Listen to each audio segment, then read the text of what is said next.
Durante o depoimento do fotógrafo Adriano Machado, da Reuters, à CPMI do dia 8 de janeiro, o deputado Nicolas Ferreira lembrou que o fotógrafo foi testemunha ocular dos fatos e poderia esclarecer o que aconteceu. O deputado questionou a versão apresentada pelo fotógrafo de que estava em um ambiente hostil e teria sido coagido a apagar fotografias. Nicolas Ferreira disse: "Eu vi que uma das fotos, a principal, foi publicada pela Reuters, a foto principal, em que está aquela pessoa ali chutando. Ele inclusive espera o senhor. O que gera nas pessoas, eu quero deixar isso aqui bem claro, quando vem essa filmagem, senhora Adriana, é que essa pessoa, que até então estava dando um golpe de Estado, eu acredito que ninguém pararia para cometer um ato criminoso, ainda mais se registrado dessa forma. Então, o que gera estranheza é essa espera desse homem que estava quebrando patrimônio público para te aguardar, para poder fazer isso e tirar a foto dele. E depois esse mesmo homem pedir para poder deletar essa foto. Então, o senhor não acha assim um pouco contraditório? Porque é isso que as pessoas não estão entendendo, que o mesmo homem que esperou para poder tirar a foto, ele mesmo depois tenha pedido ao senhor para poder deletá-la. É isso ainda que eu particularmente não consegui entender." O deputado apontou que os parlamentares esquerdistas na comissão tentavam transmitir uma narrativa de que a direita agride a imprensa, mas riram quando foram mencionados alguns jornalistas conservadores que estão sendo duramente perseguidos por suas posições de oposição ao governo Lula. O deputado lembrou ainda que os mesmos que riram da perseguição a jornalistas conservadores também não defenderam nem mesmo os colegas da velha imprensa quando as agressões vieram de aliados de Lula. Nicolas Ferreira afirmou: "Eu digo hoje para a imprensa brasileira que é incrível a parcialidade disso tudo, e até mesmo para poder esclarecer os fatos aqui. E o senhor perceba que eu não fiz nenhum ataque ao senhor ou à imprensa, e nunca o fiz, a não ser deixar bem claro que há posicionamentos parciais na imprensa. Isso precisa ser feito. O senhor é um profissional, assim como os outros demais profissionais que estão aqui. Eu entendo que o senhor estava ali fazendo, tirando fotos. Por mais que seja um ato criminoso, estava tirando fotos. Mas existem perguntas e existem questionamentos que precisam ser elucidados. E por isso que nós estamos aqui para poder fazer isso. Agora eu pego esse momento tão importante que o Brasil está vendo, que as pessoas estão com os ouvidos atentos para poder deixar isso claro. A imprensa não pode ser conivente ou coautora ou cúmplice da ditadura, seja de liberdade de expressão de imprensa que está acontecendo. Caso contrário, isso também um dia virá para vocês também." Investigações seletivas estão comuns no país. No Supremo Tribunal Federal, o ministro Alexandre de Moraes conduz inquéritos sigilosos contra apoiadores do ex-presidente Jair Bolsonaro.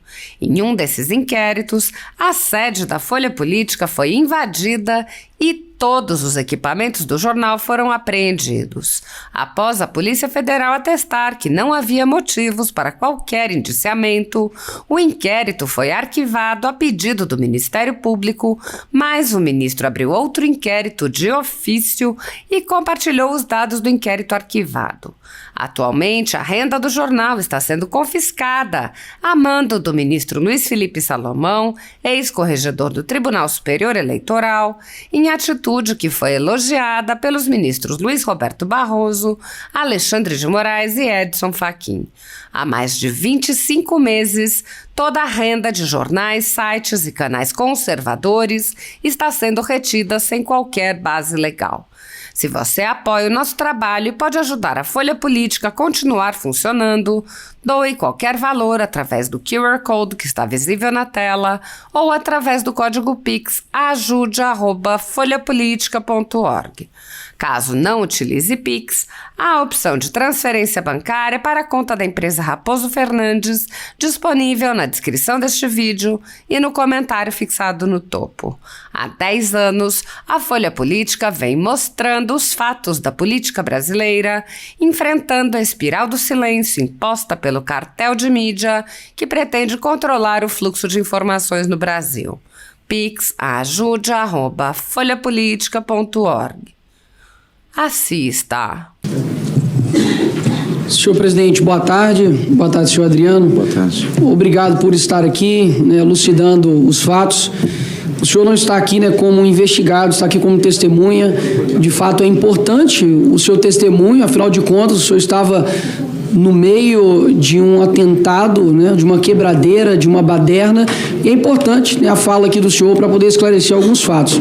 A senadora Elisiane Gama, ela perguntou ao senhor se o senhor era filiado ao partido do PT, o senhor disse não, claramente, né, como uma tentativa de te afastar, né, da esquerda, mas pelas suas curtidas do perfil principal, que o senhor tem o direito de fazer, não é nenhum crime, há uma clara ala ideológica, e não é nenhum crime de fato ser de esquerda, mas é importante elucidar esses fatos aqui pelo contexto que nós estamos.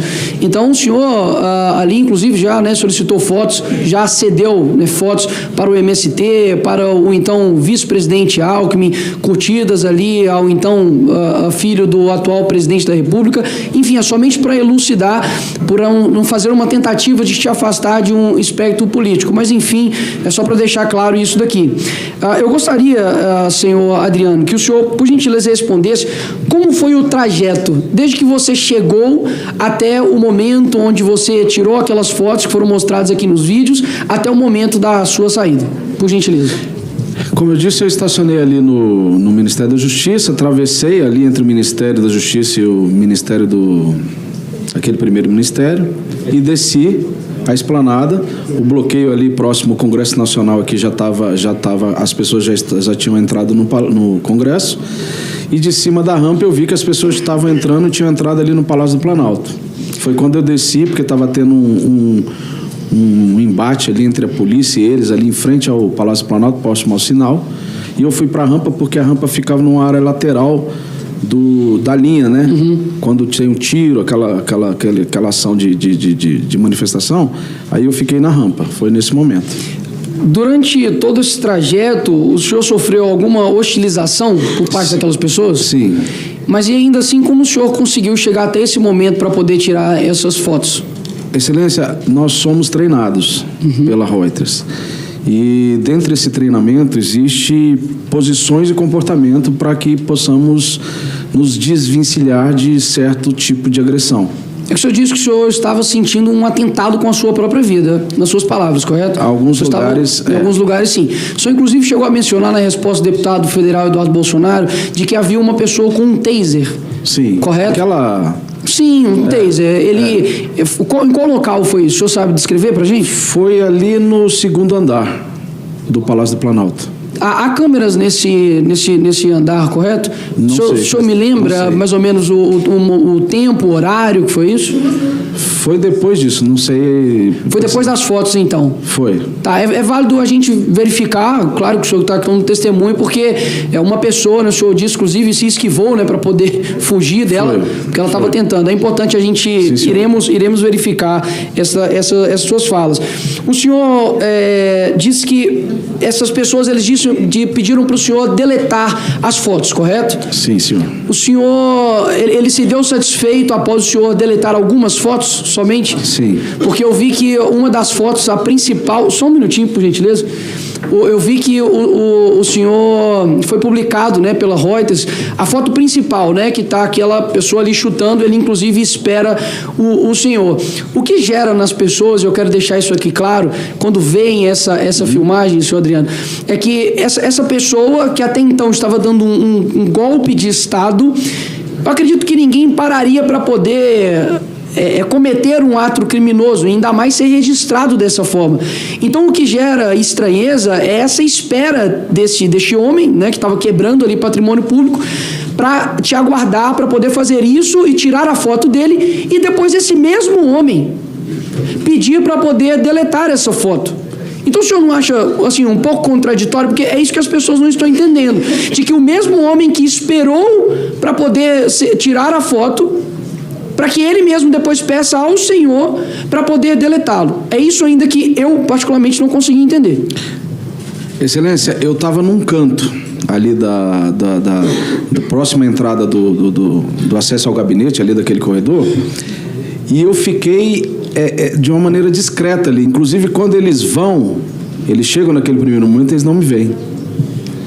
Quando eles não me veem, ele para e olha para os colegas dele ali, para as pessoas que estavam com ele. Porque nesse momento o senhor sentiu que o senhor poderia ser hostilizado, correto? Não, porque a gente trabalha dessa maneira mais discreta. Sim, mas na sua fala, né, o senhor disse que o senhor é hostilizado, ficou óbvio para poder tirar as fotos, mas o senhor depois retorna para poder tirar as fotos. Assim, uma pessoa que está, óbvio, o senhor disse que o senhor foi treinado, é claro, né?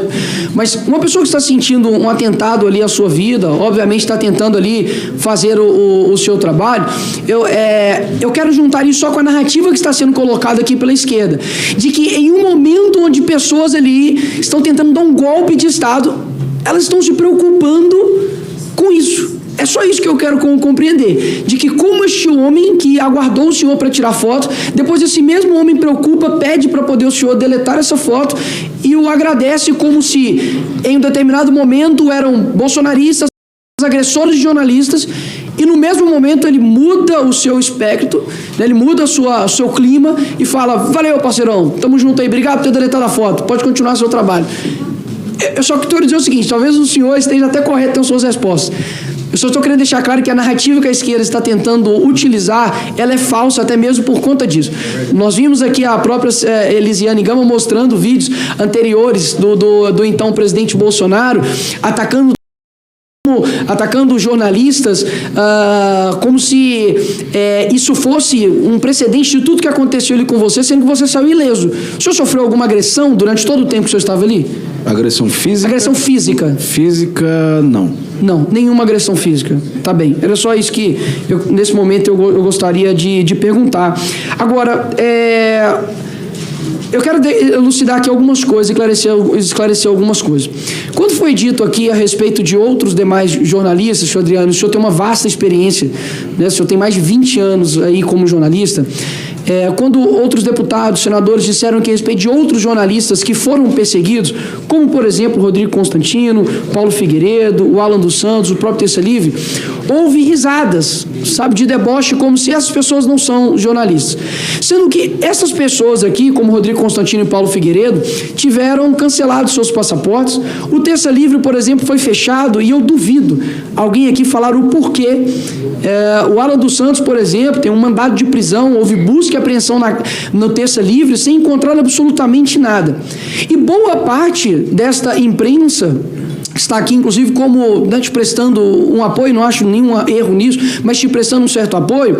Eu vejo que é bom parar esse momento aqui para poder refletir o papel desta mídia, que, ao mesmo tempo que está pedindo por liberdade de imprensa, e muitos cito eles aqui, que estão indignados por o senhor estar aqui como uma mera testemunha dos fatos, não se indignam quando, por exemplo, o Paulo Pimenta, ministro do Lula, ele debocha em uma pergunta para Raquel Landim, dizendo: você é formada em jornalismo? E não há nenhuma nota a respeito disso. Não se indignam quando Délis Ortiz, é agredida fisicamente em uma vinda de um ditador para aqui, onde no país dele não há liberdade de imprensa. Então, o que de fato essa liberdade de imprensa busca? Uma liberdade para poder defender algo que eles defendem somente, e aquilo que é o contraditório não pode existir mais na imprensa.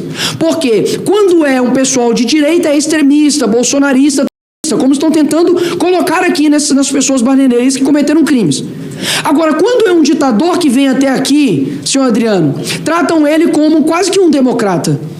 A liberdade de imprensa, por exemplo, em Cuba, com o seu ditador Miguel, não há. E ainda assim você vê a própria imprensa cavando o seu próprio buraco.